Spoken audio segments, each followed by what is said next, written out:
Hello guys, good morning. अब आगे शेखर की इतनी प्यार से भरी बातें सुनकर सुमन का दिल भर आता है। वो अपने लहंगे को पकड़ती है और भागकर उसकी तरफ स्टेज पर आ जाती है और सीधा ही उसके गले से लग जाती है। शेखर उसको अपनी बाहों में लेकर गोल गोल घुमाने लग जाता है। सभी लोग जोर जोर से हुटिक करने लग जाते हैं। लेकिन तभी वहां विला के बाहर एक कार आकर रुकती है, जिसमें से एक औरत बाहर निकल कर आती है, जिसने एक पेस्टल रंग की साड़ी पहनी हुई थी। बालों को चोटी में बांधा हुआ था, गलेब में मंगलसूत्र और मांग में सिंदूर। वो अपने धीरे कदमों के साथ उस तरफ ही आ रही थी। अब तक सब पार्टी एंजॉय कर रहे थे न अचानक से वह औरत वीर के कंधे पर अपना हाथ रखती है। वीर, जो कि नंदिनी में खोया हुआ था, वह पीछे मुड़कर देखता है। कुछ देर पहले जो उसके चेहरे पर समाइल थी, वो एक ही पल में गायब हो जाती है। वो हैरानी से अपने सामने खड़ी औरत को देख रहा था, जो कि किसी सपने से निकली हकीकत के जैसे उसके सामने खड़ी थी। माया, उद्धरण चिन्ह। वीर के मुंह से निकले शब्दों के साथ ही वह औरत जाने की माया वीर के गले से लग जाती है। लेकिन वीर कोई भी रिएक्ट नहीं कर रहा था, वह तो बस किसी बुद्ध के जैसे वहां पर खड़ा हुआ था। वही माया तो कुछ ज्यादा ही एक्साइटमेंट के साथ। आपको पता है मैंने आपको कितना ढूंढने की कोशिश की, लेकिन आप मुझे कहीं नहीं मिले। उसे दिन जब हम अस्पताल में मिले तब मेरे सिर में अचानक से दर्द हुआ, तब मुझे जाकर सबको याद आया कि मैं कौन हूँ, और देखिए जैसे ही मुझे याद आया मैं आपको ढूंढते ढूंढते यहाँ तक पहुँच गई। मैं बहुत खुश हूँ। हमारी बच्ची कहाँ पर है? ये बोलकर हमारा उससे अलग हो जाती है और आसपास दिखती है। जैसे ही उसकी नज़र जानू पर पड़ती है तो वह तेज कदमों के साथ उसके पास आ जाती है और उसको अपने गले से लगाकर रोने लग जाती है। देखने से तो ये सीन बिल्कुल ऐसा था कि जैसे सच में जानू की माँ उससे काफी समय बाद मिली, लेकिन न जाने क्यों जानू को उसे औरत से कुछ सही वाइफ नहीं आ रही थी। वह डर जाती है। उसका डर देखकर नंदिनी उसे अपनी बाहों में ले लेती है तो जानू उसके गले में अपने चेहरे को छुपा लेती है। ये बोलकर हमारा उससे अलग हो जाती है और आसपास दिखती है। जैसे ही उसकी नज़र जानू पर पड़ती है तो वो तेज कदमों के साथ उसके पास आ जाती है और उसको अपने गले से लगाकर रोने लग जाती है। देखने से तो ये सीन बिल्कुल ऐसा था कि जैसे सच में जानू की माँ उससे काफी समय बाद मिली, लेकिन न जाने क्यों जानू को उसे औरत से कुछ सही वाइफ नहीं आ रही थी। वो डर जाती है। उसका डर देखकर नंदिनी उसे अपनी बाहों में ले लेती है तो जानू उसके गले में अपने चेहरे को छुपा लेती है। डरने की जरूरत नहीं है बेबी, मैं आपके पास हूं ना, और जब आपकी नंदू आपके साथ है तब आपको कोई भी नुकसान नहीं पहुंचा सकता। नंदिनी की बात सुनकर यहाँ पर जानू को सुकून महसूस होता है तो वही माया को गुस्सा आ जाता है। वो उसे खोलकर देखते हुए, अंदस को तुम होती कौन हो मुझसे मेरी बच्ची को अलग करने वाली? यह मेरी बच्ची है, मेरा खून, मैं इस जन्म दिया है। नंदिनी उसकी तरफ अलग ग्लास में देखते हुए, अंडस को मुझे नहीं पता कि आप कौन हो और कहां से आई हो, लेकिन मुझे इतना पता है कि जानू मेरी बच्ची है, सिर्फ और सिर्फ मेरी बच्चे। हालांकि हमारा खून का रिश्ता नहीं है, लेकिन हमारा दिल का रिश्ता है और मैं अपने दिल के रिश्ते के हक से ही आपसे बोल रही हूँ। मेरी बच्ची आपसे डर रही है तो आपके लिए यही अच्छा होगा कि आप मेरी बच्ची से दूर रहिए। माया वीर के पास जाते हैं और उसके हाथ को हिलाते हुए, अंदस को, वीर देखो इस लड़की को, ये हमारी बच्ची को अपनी बच्ची कैसे बोल सकती है? इसे बोलो ना कि मैं इसकी माँ हूँ, बल्कि यह नहीं, ये बाहर वाली मुझे मेरी ही बच्ची के साथ कैसे बिहेव करना है ये बता रही है। वीर चक्र से एक बुद्ध के जैसे बना खड़ा था, वह भी अब होश में आता है और माया के हाथ से अपने हाथ को छुड़ा लेता है। वो उससे अलग होकर नंदिनी और शानू के पास आता है और दोनों को ही अपनी बाहों में ले लेता है। वीर चक्र से एक बुद्ध के जैसे बना खड़ा था, वह भी अब होश में आता है और माया के हाथ से अपने हाथ को छुड़ा लेता है। वो उससे अलग होकर नंदिनी और शानू के पास आता है और दोनों को ही अपनी बाहों में ले लेता है। नंदिनी भले ही कब से माया के सामने मजबूत बनी हुई थी, लेकिन उसका दिल डर रहा था अपनी जान से अलग होने के लिए। तो जैसे ही फिर न्यूज़ है गले से लगाए, उसका वो डर भी काम हो जाता है और वो खुद को शांत करने की कोशिश करने लग जाती है। मेरी माया मुझे छोड़कर 2 साल पहले ही चली गई थी। आप कौन हो मुझे यह नहीं पता, ना तो मेरा आपसे कोई रिश्ता है और ना ही कोई नाता। मेरा अगर किसी से रिश्ता है, संबंध है, तो वो सिर्फ मेरी नंदिनी से है, जिसको मेरी बेटी अपनी माँ मानती है। माया हैरान हो जाती है, लेकिन फिर वह तालियां बजाकर जोर जोर से हंसने लग जाती है। पार्टी में आए सभी मेहमान उसको अजीब नसों से देख रहे थे। ये देखकर बाकी अपने कार्ड को इशारा कर देती है तो कार्ड सभी मेहमानों को इज्जत के साथ वहां से लेकर चले जाते हैं। अब उसे हाल में सिर्फ और सिर्फ सारे परिवार ही शामिल थे, उनके अलावा कोई नहीं। इस काल की ये लड़की के चक्कर में तुम अपनी पत्नी को पहचानने से मना कर रहे हो, मुझे जिंदा को मार रहे हो, क्या ये सही है? वीर, ठीक है, अगर तुम्हें लगता है कि मैं तुम्हारी खुशियों में बाधा बन रही हूँ और मैं तुम्हारी नसों में मर ही चुकी हूँ तो मैं खुद को यहीं पर मार देता हूँ। इस काल की ये लड़की के चक्कर में तुम अपनी पत्नी को पहचानने से मना कर रहे हो, मुझे जिंदा को मार रहे हो, क्या ये सही है वीर? ठीक है, अगर तुम्हें लगता है कि मैं तुम्हारी खुशियों में बाधा बन रही हूँ और मैं तुम्हारी नसों में मर ही चुकी हूँ, तो मैं खुद को यहीं पर मार देता हूँ। ये बोलकर माया वहां पर खड़े एक कार्ड के पॉकेट से उसकी बंदूक निकाल लेती है और अपने सिर पर ताल लेती है। वह उसका ट्रिगर दबाकर जैसे ही गोली मारने वाली होती है कि कोई उसका हाथ पकड़ लेता है, माया उसी तरफ देखती है जहां पर बाकी खड़ी थी, जिसके चेहरे पर एक शैतानी स्माइल थी, लेकिन जल्द ही वह उसको छुपा लेती है। मेरी पार्टी में आकर हमारी खुशियों को बर्बाद कर कर तो तुमने वैसे भी खुद के लिए मौत की सजा मुकर्रर कर ही ली है, लेकिन जो तुमने इतना बड़ा सीन क्रिएट किया है उसकी सच्चाई जानकर ही तुम्हें सजा दी जाएगी। तुम जानू की माँ होने का तरीका ना तो ठीक है, हम डीएनए टेस्ट करेंगे, उससे तो पता चल ही जाएगा ना कि तुम जानू की मन हो या नहीं, बाकी का फैसला कल होगा उन्हें रिपोर्ट्स के आधार पर। माया कुछ पल के लिए डर जाती है, लेकिन वो जल्दी ही खुद को संभालते हुए हाँ हाँ ठीक है, मैं भी यह टेस्ट करने के लिए तैयार हूँ, यह मेरी ही बच्ची है तो मैं क्यों डरूंगी। पाकी उसकी तरफ फिर से एक शैतानी स्माइल के जैसे देखी है, जैसे कि हो उसे बताना चाहती हो कि वो खुद ही अपनी चाल में फंसने वाली है, लेकिन माया खुद पर कुछ ज्यादा ही कॉन्फिडेंट थी, जिस वजह से उसकी उन नसों को इग्नोर कर देती है। पाकी उसकी तरफ फिर से एक शैतानी स्माइल के जैसे देखी है, जैसे कि हो उसे बताना चाहती हो कि वो खुद ही अपनी चाल में फंसने वाली है, लेकिन माया खुद पर कुछ ज्यादा ही कॉन्फिडेंट थी, जिस वजह से उसकी उन नसों को इग्नोर कर देती है। पाकी सबको खाना खाने के लिए बोल देती है और माया को अपने गार्ड के साथ एक रूम में भेज देती है। सारा परिवार जहां पर कुछ देर के लिए खुश था, अब सबके चेहरे पर ऐसे भाव थे कि जैसे उन्हें कुछ समझ नहीं आ रहा हो। वीरवंश के पास जाता है और उसके हाथों को अपने हाथों में थाम कर, मुझे माफ कर दे भाई, मुझे नहीं पता था कि मेरा किया गया बड़ा कुछ ही पलों में टूट जाएगा, लेकिन जितना ये सच है कि वो लड़की की शक्ल मेरी माया से मिलती है, उतना ही बड़ा ये भी सच है कि मैं खुद अपने हाथों से माया की चिता को आती थी। मुझे नहीं पता ये लड़की कौन है, मेरी जिंदगी में अगर कोई है तो वह तुम्हारी बहन सिर्फ और सिर्फ नंदिनी है, जिससे मेरा दिल टूट चुका है। अब उसके अलावा मेरी जिंदगी में मेरे दिल में कोई नहीं आ सकता, तुम बस मुझ पर भरोसा बनाए रख। वंश वीर की बात सुनकर हल्का सा मुस्कुरा देता है और उसके कंधे को हल्का सा था थप थप थपाते दबाते हुए, अंडस को मुझे मेरे दोस्त पर पूरा भरोसा है, अगर उसने कोई वादा किया है तो वह उसे निभाएगा और वह मुझे कभी झूठ नहीं बोलेगा। मेरा भरोसा हमेशा से तेरे साथ है और तेरे साथ ही रहेगा। वीर के मन में ये जानकर तसल्ली होती है। सभी खाना खा लेते हैं और अपने रूम में सोने चले जाते हैं। नंदिनी की आंखों में नींद का एक कतरा भी नहीं था। वो अपनी कमरे की बालकनी में खड़ी होकर बाहर पहले अंधेरे को देख रही थी, जो शायद उसकी जिंदगी के जैसा ही कह रहा था, लेकिन जब वो हटने लगा था, जब उसकी जिंदगी में एक चांद की रोशनी आई थी, तब फिर से उसके अंधेरे ने उसे पर कब्जा कर। क्या हमें खुश रहने का हक नहीं है? हमारी जिंदगी में हमेशा ऐसा क्यों होता है, जब हमें खुशियां मिलने लगती है तभी कुछ ना कुछ ऐसा हो जाता है कि हम खुद की ही खुशियों से वंचित रह जाते हैं? क्या भगवान जी आपने हमारी जिंदगी में बस ऐसे दुख ही लिखे हैं कि अंधेरा ही लिखा है? नंदिनी की आंख से एक आंसू नीचे गिर जाता है, लेकिन तभी कोई उसके उसे हाथों के उसे आंसू को अपने हाथ में बहुत ही प्यार से संभाल लेता है। ये कोई और नहीं फिर था, वो उसको पीछे से अपनी बाहों में भरता है और उसके कंधे पर अपने सर को रख लेता है। मानता हूँ मेरे आने से पहले तुम्हारी जिंदगी में तुम्हारे साथ बहुत कुछ गलत हुआ, तुमने बहुत कुछ फंस किया, लेकिन अब हम जब साथ हैं तो मैं पूरी कोशिश करूंगा कि तुम्हारी जिंदगी में ये जो अंधेरा फैला है वो दूर हो सके, और मैं कभी भी कुछ भी ऐसा नहीं करूंगा जिस वजह से तुम्हें कोई परेशानी हो या फिर तुम्हारी आंखों में आंसू आए। मानता हूँ मेरे आने से पहले तुम्हारी जिंदगी में तुम्हारे साथ बहुत कुछ गलत हुआ, तुमने बहुत कुछ फंस किया, लेकिन अब हम जब साथ हैं तो मैं पूरी कोशिश करूंगा कि तुम्हारी जिंदगी में ये जो अंधेरा फैला है वो दूर हो सके, और मैं कभी भी कुछ भी ऐसा नहीं करूंगा जिस वजह से तुम्हें कोई परेशानी हो या फिर तुम्हारी आंखों में आंसू आए। नंदिनी अपने सर को उसके सीने पर टिका लेती है और अपनी आंखें बंद कर लेती है। वीर उसे अपनी तरफ पेलता है और उसके माथे पर किस करते हुए, मेरा भरोसा करो, मैं सिर्फ और सिर्फ तुमसे मोहब्बत करता हूँ। माना मेरी पहली मोहब्बत मेरी पत्नी माया थी, लेकिन मेरी आखिरी मोहब्बत सिर्फ और सिर्फ तुम हो नंदिनी। तुम्हारे अलावा मेरी इससे जिंदगी में किसी का ना तो हक है और ना ही मैं उसे कोई अधिकार दूंगा। नंदिनी उसकी आंखों में देखती है और एक विश्वास के साथ, वादा कीजिए चाहे कोई भी हालत हो, आप मुझे से कभी भी कुछ नहीं छुपा पाएंगे। आपकी हर हालत का बारे में मुझे पता होगा। आप जो करने वाले हैं, जो जो आपके दिमाग में है, आप पहले मुझे बताएंगे, क्योंकि हो सकता है कि यह इस बार की परीक्षा कुछ ज्यादा लंबी चले।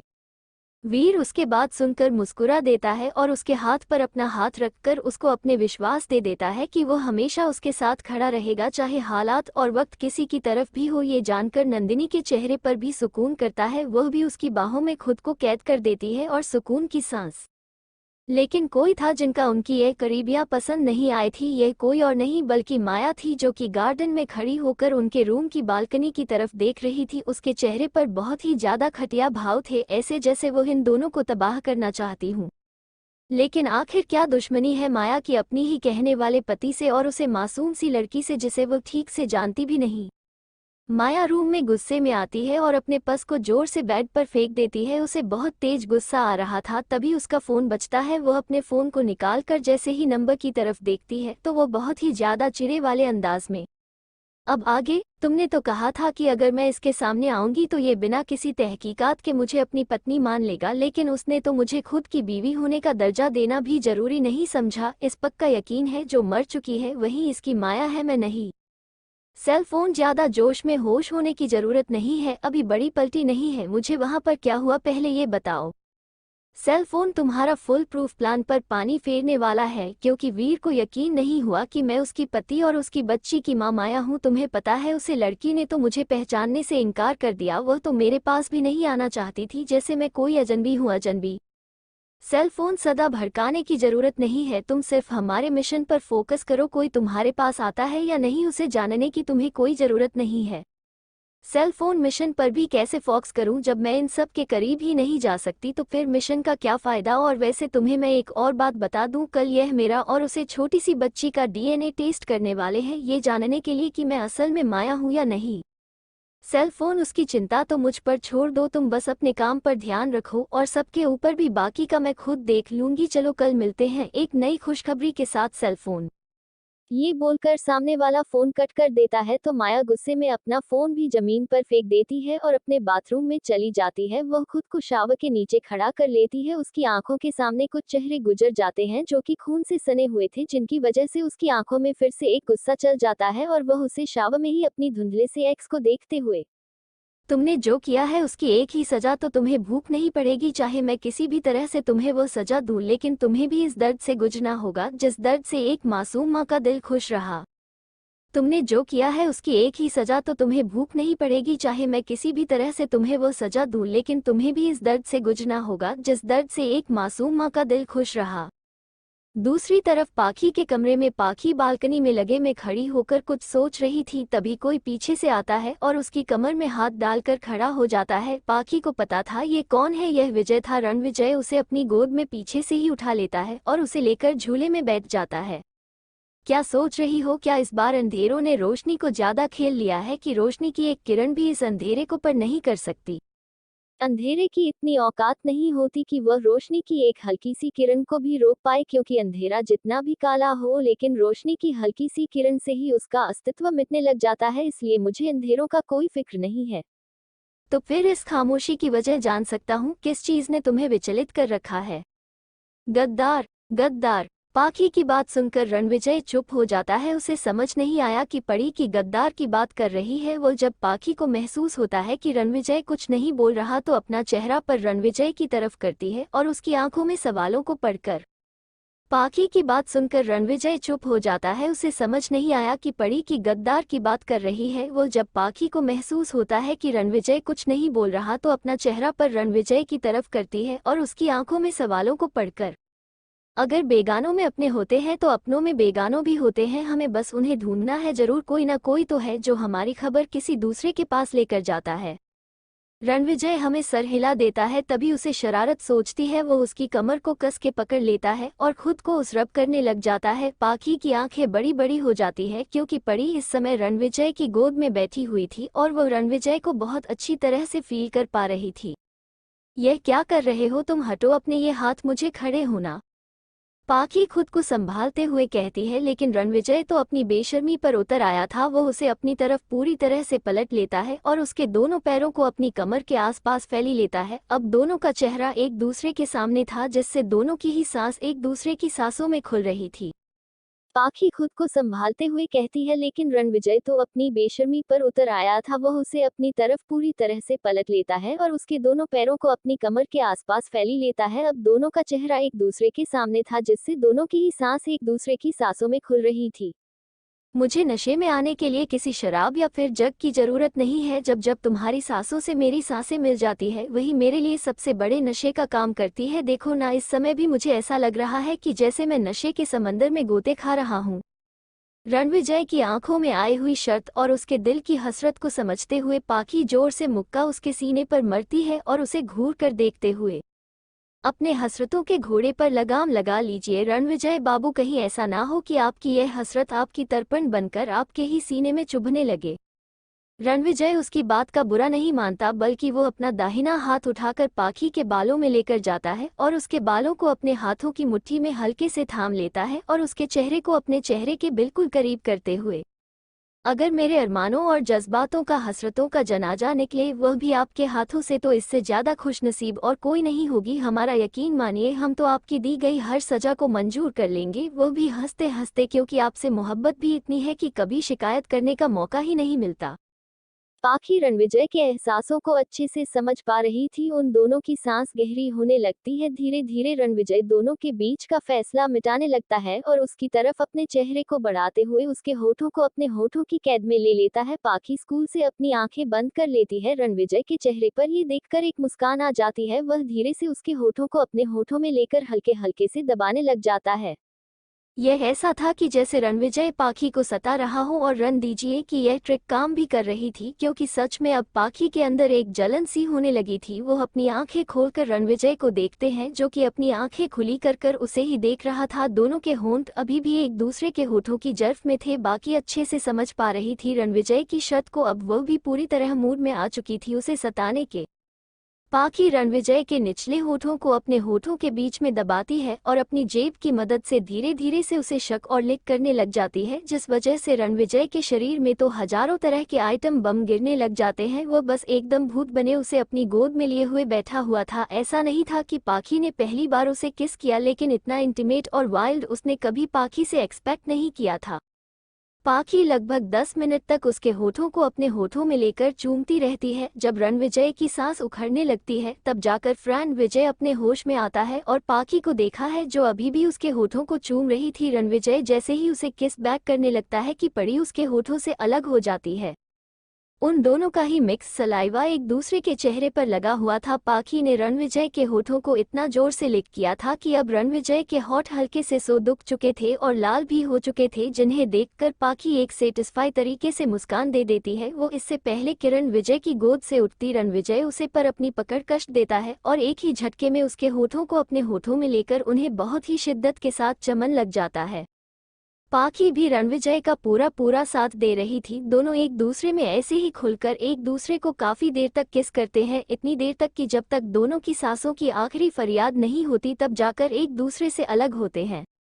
रणविजय पाखी की गर्दन में ही अपने चेहरे को छुपा लेता है और गहरी गहरी सांस लेते हुए खुद को शांत करने की कोशिश करने लग जाता है। बाकी का भी यही हाल था। वह भी सुकून से अपनी आंखें बंद कर रणविजय की गर्म सांसों को अपने गर्दन पर महसूस कर रही थी और उसके बालों में अपने हाथों को ले जाकर उन्हें सला भी रही थी, जिस वजह से कुछ ही देर में रणविजय को वैसे ही बैठे बैठे नींद आ जाती है। बाकी को जब यह महसूस होता है, तो वह अपना सर झुकाकर रणविजय के चेहरे को देखते हैं, जो इस समय सोता हुआ बिल्कुल समीर के जैसे मासूम सा बच्चा ही लग रहा। रणविजय पाखी की गर्दन में ही अपने चेहरे को छुपा लेता है और गहरी गहरी सांस लेते हुए खुद को शांत करने की कोशिश करने लग जाता है। बाकी का भी यही हाल था। वह भी सुकून से अपनी आंखें बंद कर रणविजय की गर्म सांसों को अपने गर्दन पर महसूस कर रही थी और उसके बालों में अपने हाथों को ले जाकर उन्हें सला भी रही थी, जिस वजह से कुछ ही देर में रणविजय को वैसे ही बैठे बैठे नींद आ जाती है। बाकी को जब यह महसूस होता है, तो वह अपना सर झुकाकर रणविजय के चेहरे को देखते हैं, जो इस समय सोता हुआ बिल्कुल समीर के जैसे मासूम सा बच्चा ही लग रहा। अभी तो उनकी सजा बाकी है, जिस वजह से हम दोनों अलग हुए, लेकिन उससे पहले कुछ लोग हैं जो मेरी हिट लिस्ट में सबसे आखिर में थे, लेकिन वो पहले ही करने की ख्वाहिश रख रहे हैं, और उनकी ख्वाहिश की पालन करना ये भी तो एक अच्छे दुश्मन की निशानी ही होती है। ये बोलकर वो एक शैतानी सी स्माइल कर देती है, लेकिन जब वो रणविजय को देखते हैं तो वो फिर से एक जेन्युइन स्माइल करती है और उसके बालों को हल्के से किस कर लेती है। रणविजय नींद में ही अपने होठों पर एक प्यारी सी मुस्कान ले आता है, जिसे देखकर परी उसके सर को फिर से अपने सीने में दबा लेती है और वह भी वैसे ही बैठे बैठे सो जाती है। अगली सुबह शेखावत विला के हाल में सभी लोग वहां पर इकट्ठे हुए थे। मानव पहले ही खून के सैंपल ले जा चुका था। सबको अब रिपोर्ट्स आने का इंतजार था। नंदिनी की गोद में जानू बैठी हुई थी। चौकी इस समय खेल रही थी। उसे मासूम सी बच्ची को तो पता ही नहीं था कि यहाँ पर क्या चल रहा है। वही नंदिनी के मन में हल्की सी घबराहट थी, लेकिन उसकी घबराहट दूर करने के लिए फिर उसका हाथ थामे बैठा हुआ था। ये चीज देखकर माया के दिल में अंतर ही अंतर जलन हो रही। इंतजार की घड़ी खत्म होती है तभी मानव रिपोर्ट लेकर आता है। उसके चेहरे का उड़ा हुआ रंग ही बता रहा था कि रिपोर्ट्स कुछ ज्यादा सही नहीं है। माया जब उसके चेहरे का रंग देखी है तो उसके चेहरे पर अब एक कॉन्फिडेंस आ जाता है। वो जल्दी से खड़ी होती है और उसके हाथ से लगभग उन रिपोर्ट्स को छीनती है और उसके रिजल्ट को देखते हैं। फिर वो एक सेटिस्फाई तरीके से मुस्कुराते, देख लीजिए जो मुझे कल से झूठी सभ्यता करने पर तुले हुए हैं। आप सबको नहीं यकीन था ना कि जानू मेरी बच्ची नहीं है। देखो मेरा और जानवी का ब्लड मैच हो गया है। हम दोनों का डीएनए पॉजिटिव आया है। बताइए क्या अब भी आप यही बोलेंगे कि जानू मेरी बच्ची नहीं है? वो वीर की तरफ देखती है जो अभी भी नंदिनी का हाथ पकड़े हुए बैठा हुआ था। बस उनके हाथ की पकड़ थोड़ी काश गई थी, क्योंकि यह बताने के लिए काफी थी कि वो खुद शौक में है। माया ये देखकर और ज्यादा संतुष्ट हो जाती है, लेकिन तभी वहां पर जोर जोर से हंसने की आवाज आती है। सब उसे और देखते हैं, जहां पर गेट पर पाकी कड़ी हंस रही थी और वो तालियां बजा रही थी।